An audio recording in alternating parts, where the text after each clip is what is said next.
Di bawah pengamatan Xiao Yan, kulit hitam hangus dari mayat ular besar yang kaku tiba-tiba mulai tumpah perlahan.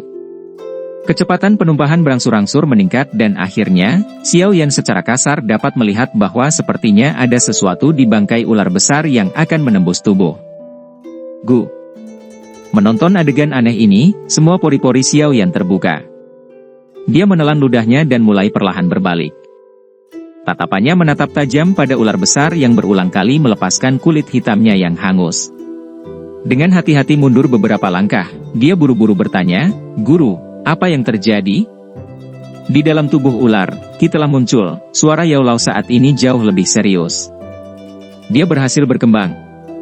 Mata Xiao Yan menyusut saat dia bertanya dengan datar. "Sepertinya begitu. Hati-hati." Yao Lao juga tidak yakin dengan apa yang terjadi. Jadi, jawabannya juga agak kabur.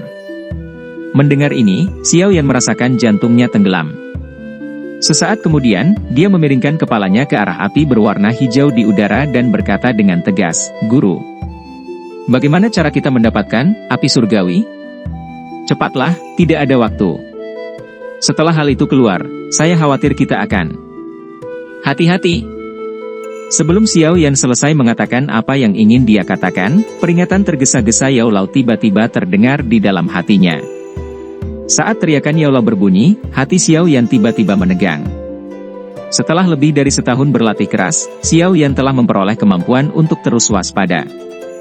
Ekspresinya segera berubah, ujung kakinya dengan lembut menepuk tanah dan tubuhnya buru-buru ditarik ke belakang. Bang! Saat Xiao Yan buru-buru menarik kembali, mayat ular besar di tanah tiba-tiba mengeluarkan suara ledakan. Sisik hitam terbang ke segala arah dan mayat itu langsung berubah menjadi bubuk. Pada saat itu ketika mayat ular besar berubah menjadi bubuk, Qi yang besar dan menakutkan tiba-tiba dilepaskan dan dengan cepat menutupi seluruh kota dengan kecepatan yang menyebabkan orang lain merasa cemas. Yang Mulia telah berhasil? Merasakan perasaan Qi yang agak akrab ini, orang-orang ular yang tak terhitung jumlahnya di kota saling berhadapan. Seketika, wajah mereka dipenuhi dengan kegembiraan yang tak terkendali saat sorakan gemetar bumi terdengar di seluruh awan. Saat Qi yang luas ini meletus, ekspresi Gu Hi, yang berada di luar tirai berwarna ungu, berubah secara drastis. Pada saat yang sama, tubuhnya tanpa sadar dan dengan cepat mundur puluhan meter. Saat sosoknya buru-buru mundur, Gu Hi memasang ekspresi jelek saat dia berteriak pada orang berjubah hitam yang diam-diam berdiri di udara, "Ayo cepat pergi. Ratu Medusa berhasil berevolusi. Jangan panik." Menghadapi gelombang energi tiba-tiba dari Qi yang menakutkan, orang berjubah hitam itu masih tetap tenang. Orang lain mungkin mengalami kesulitan merasakan ketidakteraturan dalam Qi, tetapi dia dapat dengan jelas merasakannya. Qi ini mungkin sangat kuat sehingga menakutkan tetapi memiliki perasaan lemah karena tidak memiliki kekuatan untuk bertahan. Perasaannya tidak salah. Setelah Qi ini meletus, itu hanya berlangsung selama lebih dari 10 detik sebelum menyusut kembali ke tirai cahaya seperti air pasang surut dari pantai. Setelah Qi padam sekali lagi, sorak-sorai di kota juga tiba-tiba berhenti. Semua orang ular memiliki wajah tercengang dan hati mereka cemas akan hasil dari perkembangan baru. Ketika Qi itu tiba-tiba meletus, wajah Xiao Yan memucat secara signifikan. Kakinya menginjak tanah dan dalam sekejap, ditarik ke belakang sejauh lebih dari 10 meter. Pemadaman Qi juga menyebabkan hati Xiao Yan tercengang. Namun, dia tidak berani menganggap remeh saat ini. Mempersempit matanya sedikit, dia menatap tajam ke daerah di kejauhan yang memiliki beberapa debu berwarna hitam yang disebabkan oleh tubuh ular yang meledak. Telapak tangannya berkeringat. Debu berwarna hitam berangsur-angsur turun ke bawah. Dalam sekejap, cahaya 7 warna tiba-tiba keluar dari kabut. Kecepatan cahaya begitu cepat sehingga tidak ada yang bisa bereaksi, seperti menembus hambatan ruang. Di mata hitam gelap Xiao Yan, cahaya 7 warna itu menyala. Wajah Xiao Yan terkejut. Sebelum dia memiliki gambaran yang jelas tentang benda apa itu, dia tidak berani melakukan kontak kulit dengannya. Sialan. Kecepatannya terlalu cepat. Meskipun Xiao Yan ingin menghindar, kecepatan cahaya 7 warna itu begitu cepat hingga menakutkan. Bahkan Yunzi, yang memiliki kecepatan tercepat yang pernah dia lihat di pegunungan binatang ajaib, jelas lebih lambat dari cahaya di seluruh level. Douqi di tubuh Xiao Yan baru saja bergerak ketika suara angin kencang yang dibawa oleh cahaya 7 warna bergema di sisi telinganya. Bang, pada saat segala sesuatunya menjadi sangat berbahaya, nyala api putih yang tebal tiba-tiba melonjak dari tubuh Xiao Yan. Suhu tinggi membakar udara di sekitarnya hingga menjadi terdistorsi.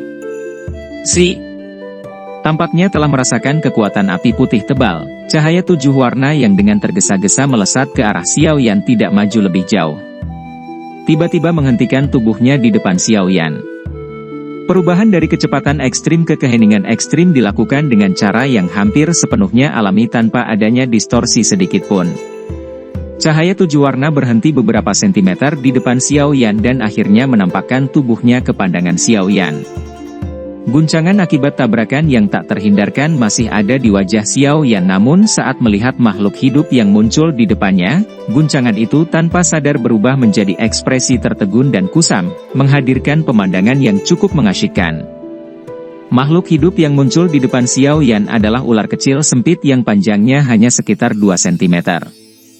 Tubuhnya ditutupi dengan sisik 7 warna kecil dan mata ungu pucatnya memiliki perasaan menyihir yang samar. Aroma segar yang unik menyelimuti tubuhnya. Meskipun saat ini hanya seekor ular, keanggunan dan kebangsawanan merembes keluar darinya. Ular kecil itu tidak tampak ganas, tetapi sangat indah sampai batas tertentu. Makhluk hidup cantik semacam ini mungkin menyebabkan banyak wanita melupakan rasa takut dan rasa jijik mereka pada ular. Seluruh tubuh ular kecil berwarna 7 itu tidak memiliki banyak titik serang yang tajam. Namun, Xiao Yan samar-samar bisa merasakan kekuatan yang menakutkan, bahkan Do Huang tidak akan berani meremehkan, di dalam tubuh kecilnya. Ular kecil itu tergantung di udara di depan Xiao Yan. Pupilnya yang berwarna ungu pucat tidak memiliki aura membunuh sedikitpun. Sebaliknya, itu tampak sangat murni dan bersih.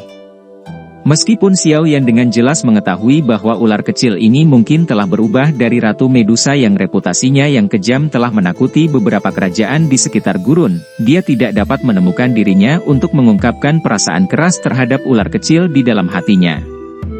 Ular kecil 7 warna itu mengayunkan ekor kecilnya, melebarkan pupil berwarna ungu dan memperhatikan Xiao Yan yang ada di depannya.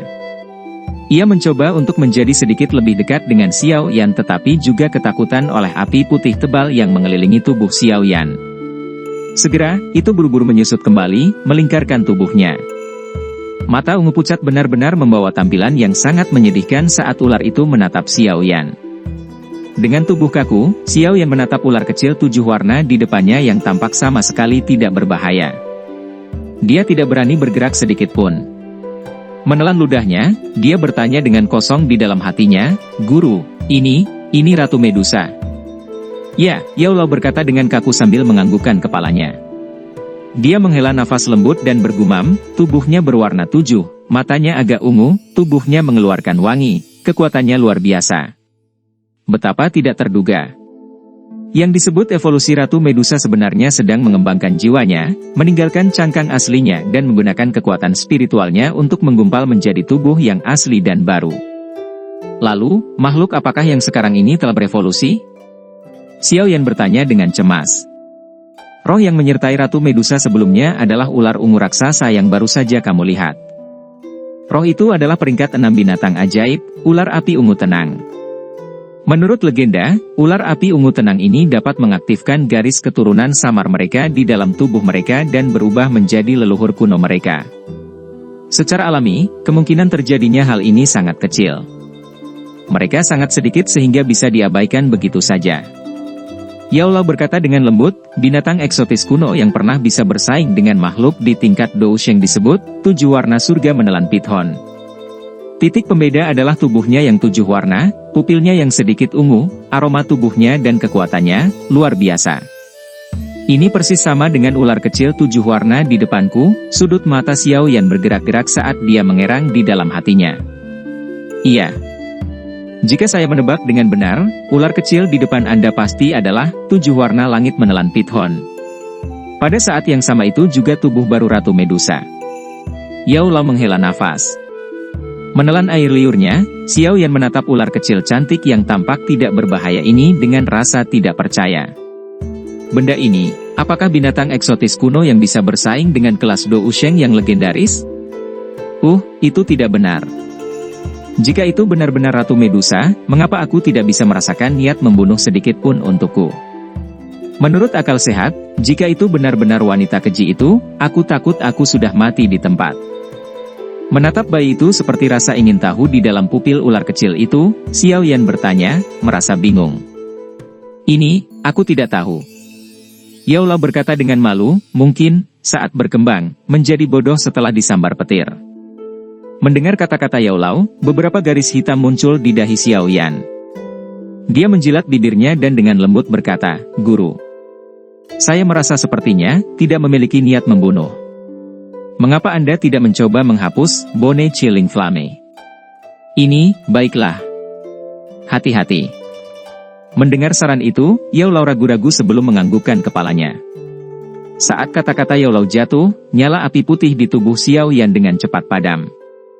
Setelah api surgawi benar-benar menghilang, Xiao Yan mengepalkan tangannya yang penuh keringat dan menatap ular kecil 7 warna di depannya. Dia dengan hati-hati berkata, Yang Mulia. Ular kecil itu sama sekali tidak menanggapi teriakan Xiao Yan. Itu hanya mengedipkan kuarsa seperti pupil, mengayunkan ekor ularnya dan secara bertahap berenang ke Xiao Yan sambil tergantung di udara.